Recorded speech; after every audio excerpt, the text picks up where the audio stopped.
저는 32살의 남자이고 지금 그럭저럭 잘 돌아가는 기업에서 일하고 있습니다. 5년 전에 아내를 만나 넉넉하지는 않았지만 그럭저럭 행복하게 살고 있었고요. 뭐 6개월 전에 이혼했지만요. 어느 날 갑자기 제 아내가 저한테 이혼을 요구하더군요. 다른 남자가 생겼다나 뭐라나. 저는 아내가 무슨 장난을 치는 줄 알고 거짓말이냐고 물었더니 아내가 하는 말이 참 가관이더라고요. 자기는 그 사람을 사랑하고 있고 저하고는 이제 정 떨어져서 같이 살 수가 없다고 하더군요. 그 말을 들은 제 심정이 어떻겠습니까? 아내가 그동안 저한테 불만이 많았던 것은 잘 알고 있었는데 하지만 그렇다고 해서 이런 식으로 제 가슴에 못 박으면서 떠나라고 하다니 말입니다.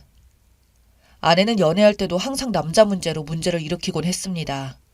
저 몰래 클럽에 가거나 아니면 그냥 친구라면서 남자들과 술 마시고 수다를 떤다거나 그 여자가 제 첫사랑이어서 그때는 그냥 그런 것보다 사랑하는 마음이 더 커서 내가 사랑을 더 줘야겠구나, 내 잘못이구나 라고 생각했습니다. 참 나도 바보였죠. 결혼하고 나서도 10년 만에 만나는 친구들 보러 간다고 늦게 온다고 하더니 나이트에 가서 놀고 동네 이자카야에서 그 사람들과 수다 떨고 있는 것을 아는 동생이 알려줘서 난리가 난 적도 있었습니다. 뭐 아내는 친구가 남자친구들도 데려왔다면서 나이트에서 만난 사람들이 아니라고 발뺌했다지만 아는 동생은 나이트 이야기가 나오고 약간 연인 분위기가 났다고 해서 솔직히 저는 아내의 말을 믿지는 않았습니다. 그래도 어차피 애도 있고 이혼할 수도 없으니 그냥 모른 척하고 아내를 믿고 살았던 거죠. 차라리 다른 핑계를 댔다면 이해를 했을 텐데 왜 갑자기 남자가 있다고 대놓고 거짓말을 하는 건지.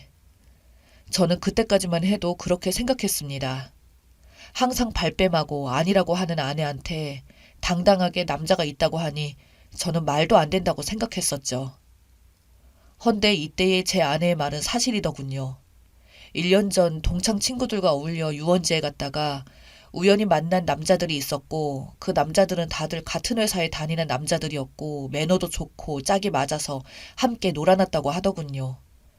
그러다가 완전히 정신 못 차리고 불륜에 빠지고 말았고요. 제 아내뿐만이 아니라 다른 아내 친구 몇 명도 그때 만난 남자들과 관계를 지금까지 맺고 있다고 하네요. 어이가 없었습니다. 뒤통수를 갑자기 누가 세게 때린 것처럼 뻐근해지고 심장도 너무 빨리 뛰어서 손으로 물건을 잡지도 못할 지경이었어요. 그래도 믿지 않는 저한테 아내는 그 남자의 이름과 회사 전화번호까지 주면서 뻔뻔스럽게 확인해보라고 들이대더군요. 자기는 진짜 이 남자 사랑한다고, 미안한데 진짜 이혼 좀 해달라고. 이 남자 없으면 숨도 못 쉴 만큼 그 정도라면서요. 자기 인생에 이런 감정은 처음이었다고 합니다. 참나 기가 막혀서 여태껏 말해왔던 연애와 사랑의 감정들, 그리고 우리 아이까지 모든 게 거짓말인 건지 감쪽같이 속인 건지 말도 안 나오더라고요. 생각 같아서는 아내 강냉이를 날리고 싶었지만 그래도 아이가 있으니 꾹 참았어요. 애가 있는데 일단 가정을 지켜야겠고 엄마 없는 애로 키울 자신이 없었습니다. 이때까지만 해도 손이 벌벌 떨리고 식은땀도 났지만 일단 아내 이야기를 더 들어보고 설득시키고 예전만 못해도 애가 성인 될 때까지만 내가 참으면서 그 다음에 이혼을 하던 뭘 하던 하자고 생각했죠. 다음날 전 그 남자를 찾아가 설득을 했습니다. 그 남자도 역시 가정에 있는 남자였고 이혼을 원할 리가 없다고 생각했으니까요. 만나지 말라고 마지막 경고라고 나 가정 지킬 거고 너도 정신 차리라고 말하고 오려고 했습니다. 헌데 그 남자가 한다는 소리가 가관이더군요. 이미 자기 아내와 별거 중이라며 제 아내를 포기할 수 없다고 당당하게 말하더군요. 저는 그 남자를 만나면 화가 미칠 듯이 날 것이라 생각했건만 너무나도 당당하고 뻔뻔스러운 그 남자의 태도에 오히려 기가 막히고 허탈해서 아무 말도 못하고 그냥 집에 왔죠. 그 남자를 만나고 집에 오니까 방 안은 온통 어지럽혀져 있고 저희에 혼자서 남아서 울고 있더라고요. 제가 애한테 무슨 일 있냐고 물어보니 애가 하는 말이 엄마가 짐을 챙겨서 집을 나갔다고 하더군요. 그냥 너 키우는 것도 다 지겹고 언제까지 내가 이렇게 살아. 나도 내 인생 내 사랑 찾아서 갈 거야. 엄마 이해해줘? 라고 하면서 나가더랍니다. 저도 저지만 애가 도대체 무슨 죄라고 애한테까지 상처를 줄 수 있는지 정말 그때는 아내를 흔들어버리고 싶을 정도였습니다. 대체 애가 무슨 죄입니까? 도대체 어떤 남자길래 남편의 애까지 버리고 집을 나갈 정도입니까? 정말 우라가 터지더라고요. 그동안 TV나 신문에서만 봐왔던 막장 불륜으로 인한 가정 파탄이 저희 집에까지 일어나리라고는 꿈에도 생각지 못했어요. 정말 억울하고 분해서 미칠 지경이었습니다. 하루아침에 이렇게 제 인생이 파탄날 줄은 꿈에도 몰랐습니다. 가만히 있을 수 없었습니다. 애한테까지 그 짓거리를 하고 저는 이 사실을 애한테 숨길 예정이었는데 애한테 씻을 수 없는 상처를 주니 아무리 참으려고 해도 진짜 화를 주체할 수 없더라고요. 한참 동안 생각한 끝에 저는 아내에게 확실하게 복수할 방법을 연구했죠. 생각 같아서는 그 남자나 아내나 털어버리고 싶었지만 그렇게 못할 테고 다른 것보단 확실하게 그 인간들 눈에서 피눈물이 나게 하고 싶었습니다. 저는 수소문 끝에 아내가 만나는 친구들을 알아내 그들의 남편들에게 전화를 걸었습니다. 그리고 남편들에게 내 아내가 남자를 만나서 추잡한 짓거리를 저지르고 다닌다고 알리고 당신네들 아내들도 같은 짓거리를 하고 있다고 똑똑히 경고해 주었습니다. 내 아내와 당신들 아내들이 1년쯤 만난 남자들과 히히덕거리면서 행복했던 가정을 파탄내고 난리가 난 사실을 알고 있으라고 했죠. 제 말을 들은 남편들은 저한텐 처음엔 너 뭐냐고 거짓말 치지 말라고 했습니다. 그래서 문자로 제 아내한테 왔던 문자들과 불륜 정황들을 자세히 보내주었더니 남편들은 충격을 받았는지 가만히 안 있을 거라는 말로 전화를 끊었네요. 아내 친구들 집안도 풍비박산이 났겠죠. 저는 거기서 그치지 않고 제 아내를 빼앗아간 남자의 회사 사장에게 전화를 걸었습니다. 소규모 회사라 그런지 인터넷에 회사명을 검색하고 대표 번호로 전화해서 사업차 전화드렸다고 하고 대표님과 연결해달라고 하니 바로 연결되더군요. 사장에게 당신의 회사 사원 4명이 지금 유부녀와 불륜을 저지르고 있다고 도대체 부하 직원들을 어떻게 관리하냐고 한마디 제대로 해줬습니다. 회사에서 조치가 제대로 취해지지 않으면 나는 명예훼손도 각오하고 어떤 일을 벌일지 모른다고 전단지를 뿌리던지 확성기를 가져와서 모든 사람이 알 수 있게 소리를 치던지 할 거라고 이게 내 마지막 경고이니 알아서 처리하라고 하고 끊었습니다. 흐지부지 넘어간다면 저는 정말 마지막으로 그 회사에 가서 깽판을 칠 생각도 있었어요. 어쨌든 그 사장은 처음엔 그 사실을 믿지 않은 것 같더니 제가 사원들의 이름과 하는 일 등 구체적인 이야기를 하니 충격을 먹고 그제서야 믿는 듯 했습니다. 일단 진정하고 책임지고 이 사안에 대해 해결을 할 것이니 걱정하지 말라고 하고 끊었네요. 그 다음날 오전에 일어나니 아내에게서 전화가 왔더라고요. 부재중이 몇십 통에 문자로 욕이란 욕은 다 보냈더군요. 아내는 저한테 이렇게 치사하게 이럴 수가 있냐면서 온갖 쌍욕을 퍼부어댔습니다. 그 사람 때문에 내 인생이 지겹던 거 겨우 사는 건데 당신이 뭔데 망쳐? 내 인생에 도움도 안 되는 놈아. 하면서 욕이란 욕은 다 먹었네요. 그래서 저는 그냥 너를 괴롭힐 수 있을 때까지 끝까지 괴롭힐 거야. 내가 상처받은 만큼 너한테도 똑같이 돌려줄 거고 밥도 못 먹고 숨도 못 쉬고 내 인생 자체를 부정하게 만든 널 절대 그냥 용서할 수 없다. 라고 말했죠. 그리고 아내 회사에 찾아가서 로비에서 큰 소리로 동창회에서 바람핀 땡땡땡 나와 당장 안 나오면 너랑 그놈 둘 다 매장시켜버릴 거야 하고 소리쳤습니다. 일부러 아내 회사 사람들 다 알 수 있게요. 아내는 어디에 숨었는지 머리카락 하나 안 보이더라고요. 결국 안 나왔습니다. 하지만 제가 거기서 소리 지른 이유는 아내를 만나기 위함이 아니라 회사 사람들이 아내가 무슨 짓을 한지 알게 하기 위함이었죠. 제가 소리를 지르자 많은 사람들이 일제히 저를 쳐다보고 거기 있는 경비와 건물 관리하는 사람들이 뭐 하는 짓이냐면서 난리가 났죠. 결국 끌려가듯이 쫓겨나왔지만 일단 회사를 멀쩡하게 다니지 못하게 한 것은 성공했네요. 그리고 결국 아내 친구들은 죄다 이혼을 당하고 집에서 쫓겨났더군요. 사귀던 남자들도 일이 크게 번질까봐 서둘러서 아내와 아내의 친구들과 관계를 끊었고 그 중에 한 남자는 아내에게 발각되어 이혼을 당했다더군요. 그리고 그들이 다녔던 회사의 사장은 사생활이 엉망인 직원들은 필요 없다면서 그들을 죄다 내쫓았답니다. 그런 사람들이 회사에 다니면 회사가 멀쩡히 돌아갈 리가 있나요? 괜히 그런 사람들 데리고 있다가 회사 이미지만 망치니 사장 입장에서는 그들을 자르는 것이 당연한 결과였겠네요. 물론 제 아내를 빼앗아갔던 그 남자도 쫓겨났고요. 아마 동종업계에서는 절대 다시 발을 못 들일 겁니다. 한동안 그쪽 업계에서는 이 사건이 시끌벅적했다고 했으니까요. 뭐 남들에겐 엄청난 안주거리였겠죠. 그 소식을 들은 저는 솔직히 말해서 무척이나 통쾌했어요. 저와 제 아이의 가슴을 갈기갈기 찢어놓은 당연한 대가라고 생각했죠. 그 뒤로 얼마 안 가서 제 아내는 그 남자와 헤어졌고 다시 저한테 돌아오고 싶다면서 울면서 전화를 하더군요.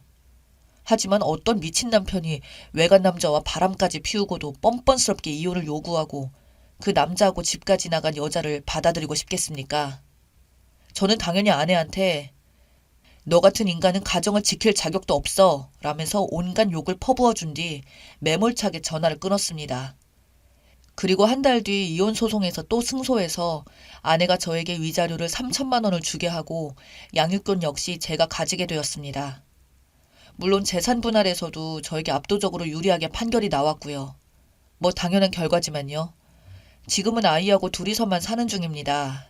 최근 저희 아내의 소식을 들어보니 이혼 뒤에 친정에서도 아내의 불륜이 죄다 알려져서 쓰레기 취급을 받고 쫓겨나서 지방으로 내려가서 여관방을 전전하면서 이상한 짓거리를 하면서 살고 있다고 하네요.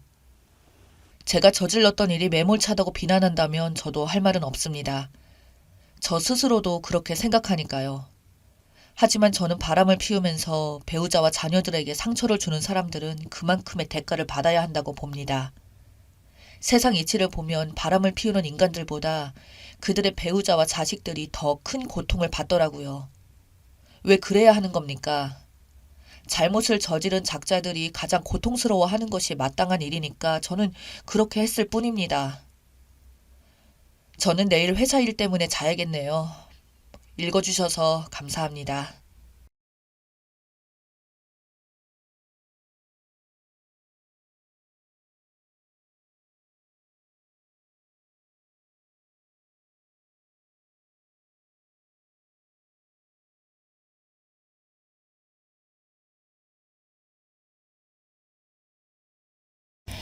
안녕하세요. 유유상종이라는 말이 있습니다. 저는 요즘 들어서 그런 말 아주 절실하게 느끼는데요. 없이 살면 다 이렇지 않다고 생각했는데 이 미친 처갓댁에 제대로 시달리고 나니 인간 불신증이 없는 사람들에 대한 선입견이 생깁니다. 정말 저는 선입견 없이 살아오고 싶었고 오히려 그런 게 당연하다 생각했는데 제 말이 재수없게 들리겠지만 한 번만 제 이야기를 들어봐 주세요. 저는 평범하지는 않지만 평범하게 살아왔습니다. 저희 부모님께서는 어릴 때부터 서울에서 크게 도매상을 하셔서 서울 번화가에 빌딩도 한 채 소유하고 있으십니다. 그 외에 다른 지역 쪽에는 작지만 몇 개의 산과 들을 가지고 계시고요. 젊은 날에 고생을 하시고 운이 좋게 부동산 투자로 인해서 돈을 버셨다는 아버지는 저희에게 공부는 강요하시지 않았지만 돈에 대한 부분들은 철저하셨습니다. 모든 집안의 화는 돈에서 나온다며 돈 귀한 줄 모르고 흥청망청 쓰거나 인간 같지 않은 행동을 한다면 언제든 바로 호적에 파서 재산 10원도 안 주시겠다는 말씀을 제가 중학생 때부터 종종 하시던 아버지셨죠. 저는 어릴 때는 그게 무슨 말인지도 모르고 고개를 그저 끄덕였습니다. 제가 나이 20살이 되어서부터는 대학 등록금과 원룸 오피스텔 전셋방 구해주시고 오피스텔 관리비나 용돈은 저보고 알아서 벌라고 하시던 그런 아버지로 인해 저는 자연스럽게 어느 정도 돈의 귀중함을 알며 자라게 되었습니다. 그렇게 시간이 흘러 대학을 졸업하고 기업에 취직을 하여 다녔고 아버지는 그동안 저에게 참 잘 커줬다며 제 명의로 상가 건물 한 채와 아파트 한 채를 선물해 주셨습니다. 그러면서 집도 있고 든든한 돈도 벌고 있으니 이제 결혼만 하면 아버지는 더 이상 걱정이 없으시다며 저에게 결혼하기를 많이 강조하셨죠. 그러나 저에게는 인연이 딱히 생기지 않았는데요. 두 번의 연애를 각각 2년, 3년 정도 하였으나 어느 정도 사이가 진전되고 나서는 항상 문제가 되던 건 돈이더군요.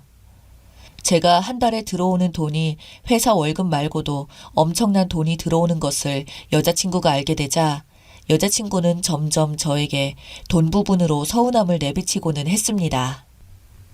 돈이 넘치는데 왜 자기에게는 그렇게 돈을 쓰지 않냐는 문제로 자주 싸웠습니다.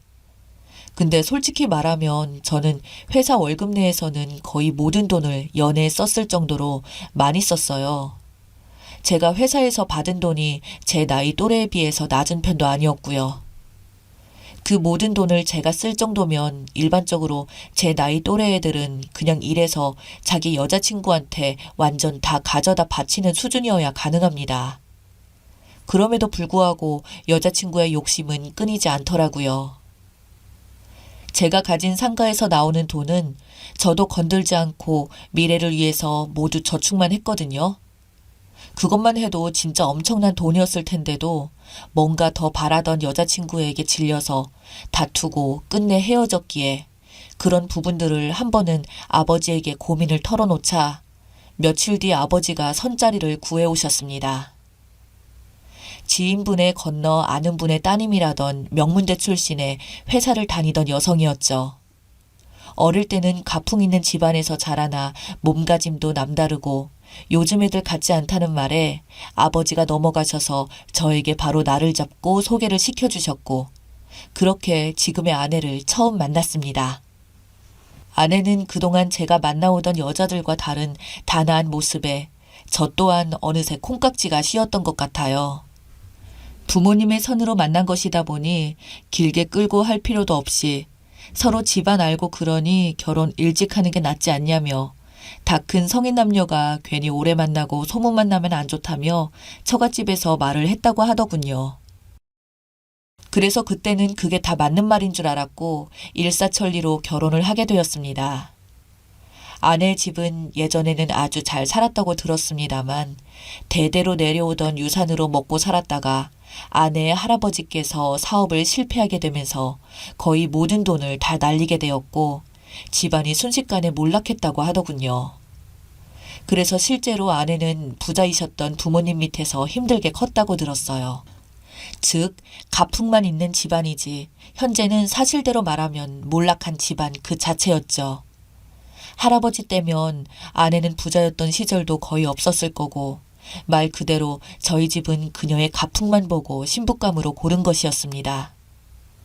저희가 결혼할 때 아버지는 자신이 주선해준 결혼이다 보니 통 크게도 며느리에게 아버지께서 가지고 있는 건물 한 채 관리를 저와 공동으로 맡기고 거기에 대한 수입도 생활비에 보탰으라고 하셨어요. 제 아내는 그 앞에서는 티도 안 내고 그저 알겠다고 담담하게 말하길래 저는 제 건물도 있고 그러니 이 건물은 아내 보고 맡아서 해달라고 했습니다. 그때 이게 그 사단이 날 줄은 전혀 몰랐습니다. 그렇게 몇 달이 지나고 어느 날 건물 세입자 한 분이 저희 아버지를 갑자기 찾아와선 호소를 했다는 겁니다. 그 호소 내용은 바로 아내와 장모가 하루가 멀다 하고 건물에 계속 찾아와서 임차인들에게 반말에 직원 부리듯이 지시한다더군요. 영업장인 가게에 들어와 사장인 임차인들에게 반말 틱틱 내뱉으며 월세 올릴 수 있다는 뉘앙스로 말한답니다.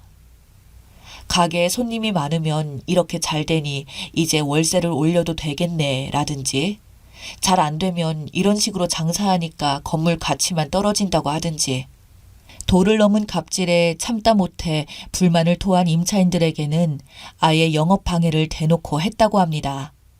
심지어 폐업 준비하는 곳도 있다는데요.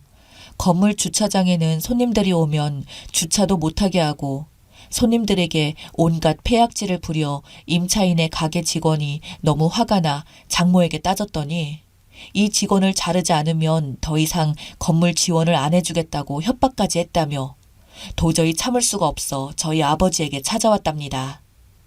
저희는 장모와 아내가 그런 짓을 했다는 게 도저히 믿기지가 않았습니다. 이어서 말하시길 이틀 뒤까지 기한이라며 그때까지 직원을 안 자르면 계약 연장은 절대 없을 거라고 엄포를 놓고 갔다는 말에 아버지랑 저는 이틀 뒤 정말 그런가 싶어서 몰래 찾아가서 지켜보고 있었습니다.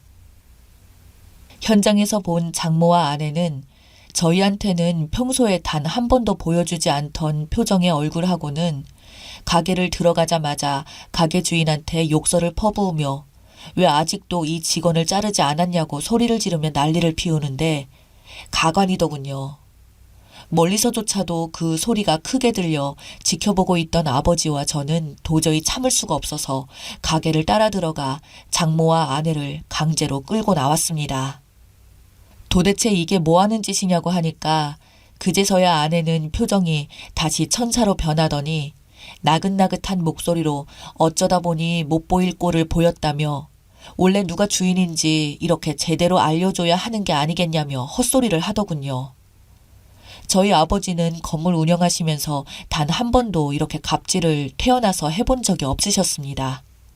장사가 잘 안 돼서 폐업하는 곳이 있으면 아버지가 철거 비용까지 보태주시기도 하고 항상 근처 건물들에 비해서 임대료가 10%가량 낮게 운영하시던 분이셨거든요.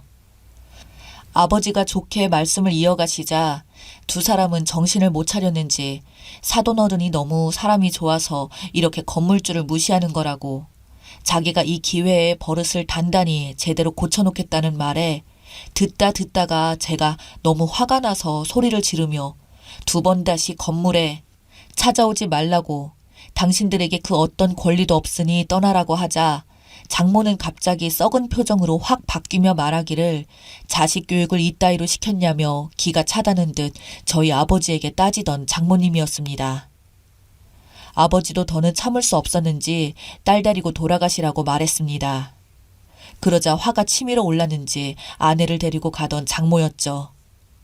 그날 건물 사람들 이야기를 들어보니 그 두 사람의 갑질에 못 이겨 가게 운영 중단한 곳만 두 곳인데 평균 시세가 보증금 2천만 원에 임대료 300만 원이었던 곳을 나가겠다고 하자 장모가 전화 와서는 누구 마음대로 가게를 내놓고 누구 마음대로 같은 가격에 내놓느냐며 보증금 5천만 원에 임대료 4배까지 올리라며 소리를 질렀다고 하더군요. 그때부터 월세도 못 내고 보증금은 까먹고 있는데 철거 원상 복구만 하면 돈 준다고 했다고 합니다. 어쩔 수 없이 그래서 철거해줄 업체를 구하면 500만 원이면 해결할 문제를 몰딩이니 어쩌니 하면서 자신이 아는 업체에게 하라며 그거 견적이 2,500만 원이 나왔다고 하더군요. 그래서 터무니없이 비싼 가격에 따졌더니 계속해서 자기 말 안 듣고 안 따르면 소송하겠다고 꼬장을 피웠다네요. 아버지 밑에서 수십 년 장사하신 분들도 계시고 짧게 하신 분들도 5년이 넘습니다. 그런 분들이 어찌나 억울한지 눈물까지 흘리며 하소연을 하시더라고요. 그리고 입금 날짜도 안 되었는데 폐악질을 부리며 받아간 돈도 있고 무슨 다단계도 아니고 중간에 받아간 세금 이외에도 저희 집에 안 걸리기 위해서 이번 달에 입금하면 받아갔던 돈은 돌려준다 말하고 안 준 곳도 한 곳이 있다고 하더군요. 알면 알수록 인간 이중성을 가진 것들이라 이런 집안과 더 이상은 엮이면 안 되겠다 싶어서 결국 이혼 소송을 들어가게 되었습니다. 사치만으로 이혼 사유가 안 될 거라고 했었는데 다행히 인간성 최악인 인간들은 밑바닥을 드러내 여지를 주더군요. 카드와 대출을 얼마나 끌었었는지 저희 집 재산이 얼만데 거들먹거리며 온갖 돈을 다 끌어다 쓰며 놀았더군요. 그러면서 아내는 있는 돈 조금 쓴다고 문제냐며 자신의 빚 정도는 시댁의 힘이면 갚아줄 수 있는 거 아니냐는 말에 제가 어이가 없어서 이게 네 돈이냐고 내 돈도 아니고 부모님 돈이라고 그리고 설령 내 돈이라고 해도 네가 기여한 게 뭐가 있다고 이런 소리를 당당하게 말하냐고 너 같은 거 만나면 이 많은 돈도 1년이면 파산내겠다고 말했습니다. 그럼에도 불구하고 이 처가댁 인간들은 자신들이 뭘 잘못했는지도 이혼할 때까지조차도 모르더군요. 그렇게 1년도 못 가 제 결혼 생활은 파토가 났습니다. 이혼을 안 하겠다는 걸 소송해서 그냥 쫓아냈습니다. 가뜩이나 망해서 못 살던 집안이 이젠 빚까지 자신들의 사치로 듬뿍 지게 되었으니 앞으로 뭐하고 살아갈지 기대가 되네요. 여기까지가 제 이야기였습니다. 들어주셔서 감사합니다.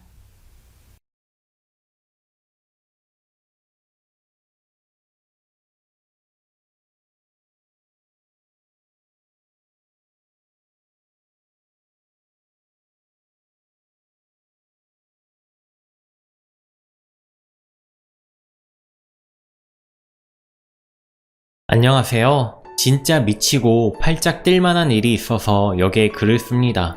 거두절미하고 본론만 말하겠습니다. 두서가 없더라도 이해 부탁드릴게요. 연애 시절부터 저는 결혼은 필수사항이 아니고 안 해도 된다고 말하고는 했어요. 특히 만날 때마다 강조했던 부분은 결혼을 하더라도 아이는 없이 지낼 거라고 이야기했고요. 남편도 저의 의견에 동의했었고 우리 둘만 사랑하면 되지 전혀 문제될 것 없다며 아기는 본인도 생각조차 안 하고 있다는 식으로 말하고는 했지요. 연애하고 4년 차에 상황이 물 흐르는 대로 결혼을 하게 되었고 양가 부모님께는 아이 없이 딩크로 지내겠다 말씀을 드렸습니다. 친정은 합의된 사실이면 편한 대로 하라고 하셨고 시간은 어머님이 썩 마음에 들진 않으셨지만 남편이 자기 생각도 그렇다 하니 아무 말이 없으셨어요. 그리고 결혼을 하고 7개월이 조금 넘었네요. 그런데 요즘 들어 남편이 아이를 원하는 눈치입니다. 사랑을 하는데 눈치를 보다가 피임 없이 하려고 한다든지 물론 위험하다고 생각하며 안 한다고 합니다. 아이들이 있는 곳에서는 저 애들 좀 보라며 너무 예쁘지 않냐 그러네요. 또 아기 옷 파는 가게 아시죠? 작은 마네킹에 입혀놓고 잘 보이게 진열해 두잖아요. 지나가다가 그 앞에 딱 멈추더니 여자애들 옷은 진짜 너무 예쁘다. 인형 옷 같네. 그치 자기야? 이런 이야기들을 합니다.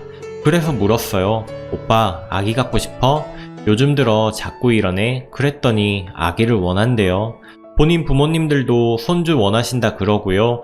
전 애초에 아이 생각 없다 이야기했고 본인도 동의했으면서 이제 와서 이러는 거 너무 어이없어요.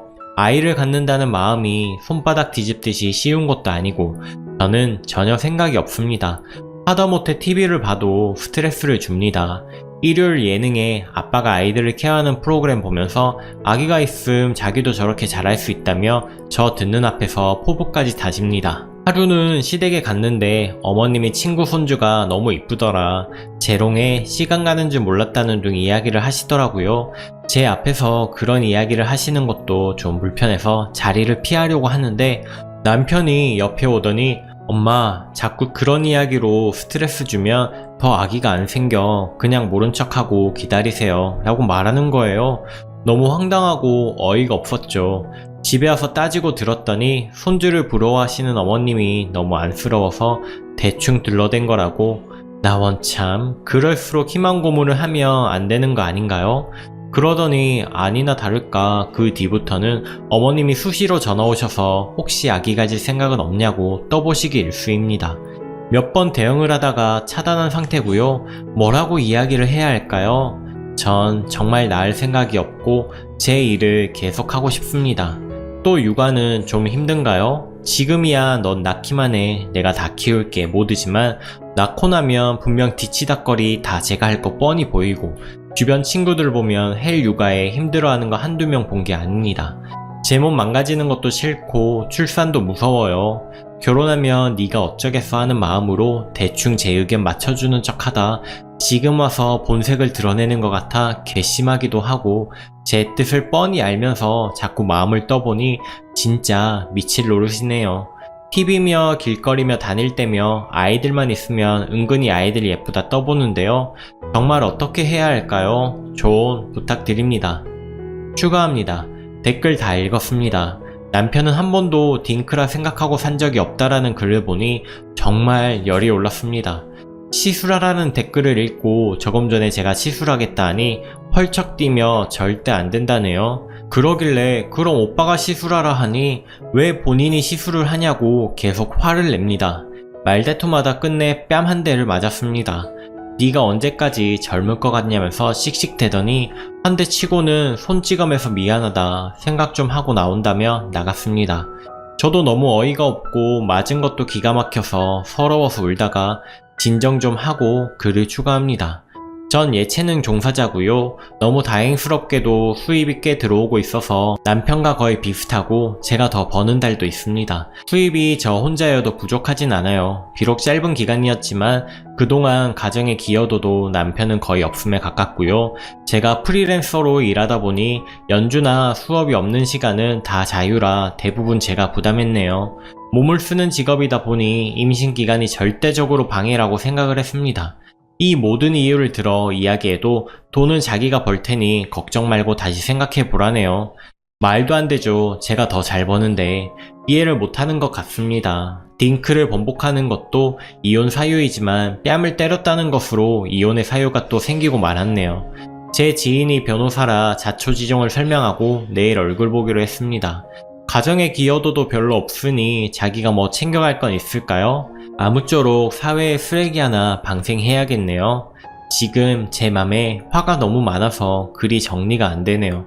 틈 봐서 다시 추가할게요. 종 감사드립니다. 추가 2. 내일 출근도 있으니 곧 들어올 것 같아 간단히 짐 싸서 미혼 친구네서 하루 신세지기로 했습니다. 대충 이야기는 네가 언제까지고 젊고 잘 나가겠어? 애도 낳을 수 있을 때 낳는 거야. 뒤늦게 낳는다고 후회하지 말고 한 살이라도 더 젊을 때 하루라도 더 일찍 낳아야지. 부모님은 천년만년 살아계시냐? 이런 식으로 이야기하더라고요. 제가 고개 빳빳이 들고 난 낳을 생각이 없는데 누구 애를 안겨주니? 애만 안 낳으면 아마 40까지는 젊게 살 수 있을 것 같은데? 하고 대꾸하다가 맞았습니다. 사진 당연히 찍었고 첨부하려 했으나 맞은 부위가 너무 눈과 가까워서 지인들은 누구인지 알아볼 수 있을 것 같아 첨부하지 않겠습니다. 내일 변호사 만나러 가는지 저놈은 생각도 못할 거예요. 변호사 만나서 할 얘기거리만 더 만들어주네요. 저도 차라리 주작이었으면 좋겠습니다. 7개월 만에 이렇게 되리라고는 꿈에도 생각지 못했으니까요. 결혼만 하면 동화처럼 행복하게 사는 줄 알았는데 이러고 있습니다. 하지만 맞고 사는 여자가 되고 싶진 않아요. 지금 마음 같아서는 빨리 마무리하고 싶고요. 다들 주말 잘 마무리하세요. 후기입니다. 기억하는 분이 계실지 모르겠지만 2년 전 글 썼던 순이입니다. 벌써 많은 시간이 흘렀네요. 저는 이혼을 했고 많은 분들이 염려해주신 안전이별, 질척임이 있긴 했지만 나름 깔끔하게 이혼했다고 생각을 합니다. 오랜 시간 얽히고 싶지도 않아서 길게 이것저것 재고 따지지도 않았고 차라리 손해를 보더라도 오래 생각하기 싫어 그냥 최대한 빠르게 마무리를 했습니다. 마음을 먹으니 이혼은 정말 아무것도 아니었습니다. 그 당시 저는 진단서부터 발급받았고 최대한 만나지 않으려고 했습니다. 화나니 바로 돌변해서 폭력 휘두르는 남자. 역시 한번 본성을 보이니 술 먹고 집 앞에 찾아와서 행패도 부리더라고요.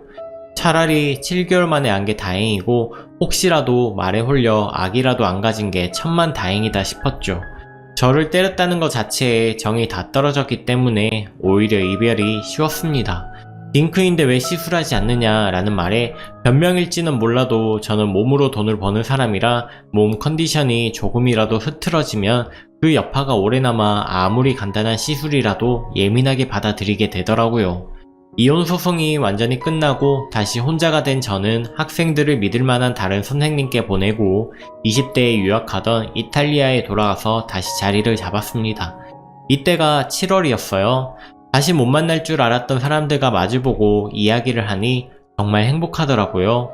모두가 나를 반겨주는 곳에서 새롭게 시작을 했습니다. 저는 감사하게도 교수님들과 아직 남아있는 함께 유학하던 친구들, 또 유학 시절 가깝게 지내던 음악 코치 분께서 아직 왕성히 활동 중이셨고 많은 사람들의 도움으로 이탈리아에서 자리를 잡고 어렵지 않은 형편으로 지내고 있답니다.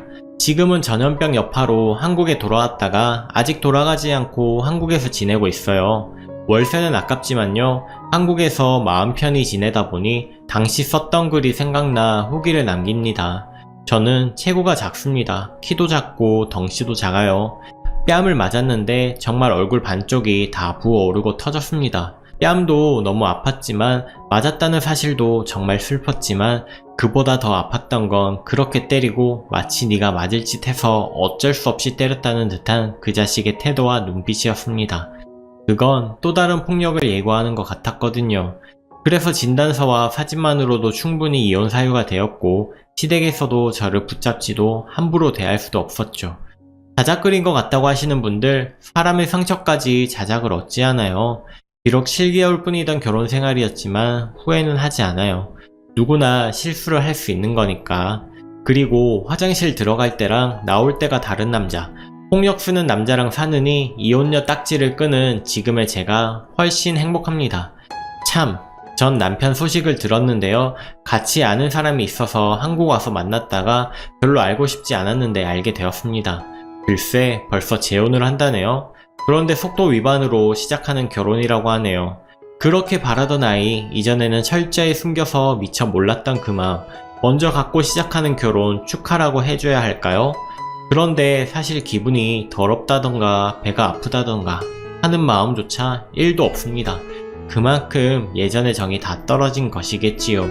다만 한때 사랑했던 사람, 지금은 떠올리기조차 싫은 사람이 되었다는 사실 자체가 서글픈 인생사이네요. 얼굴도 모르는 사람들에게 받는 위로가 큰 힘이 되었습니다. 저는 이제 아주 잘 살고 있고 그때보다 마음이 훨씬 편해졌습니다. 저는 지금 잘 지내지만 남자와 단둘이 있는 게 조금 힘들기는 해요. 가끔 그때의 일을 악몽으로 꿀 때면 수면제가 있어야지 잠이 드는 날이 있기도 하지만 그래도 언젠가는 극복될 거라 생각하면서 지내고 있답니다. 저 같은 일을 겪는 분이 또 안 계셨으면 좋겠어요. 진심으로요. 머릿속으로는 분명히 이혼이 답인데 세상에 홀로서기 두려워서 혹이 나기 때문에 힘들고 고통을 겪고 계신 분들이 안 계셨으면 합니다. 생각보다 인생은 길고 우리는 행복하게 살 수 있어요. 더운 여름 잘 이겨내시고 주말 잘 보내세요. 감사했어요. 베스트 댓글입니다. 고생 많았네요. 그래도 현명하게 판단하고 추진력 있게 실행해서 행복한 새 인생 사시는 듯 해서 좋습니다. 앞으로도 좋은 일만 있길 바랄게요. 오늘도 낭만캐스터를 시청해주셔서 감사합니다. 구독, 좋아요도 눌러주시고 여러분의 의견도 댓글로 남겨주세요. 오늘도 행복한 하루 보내세요. 감사합니다.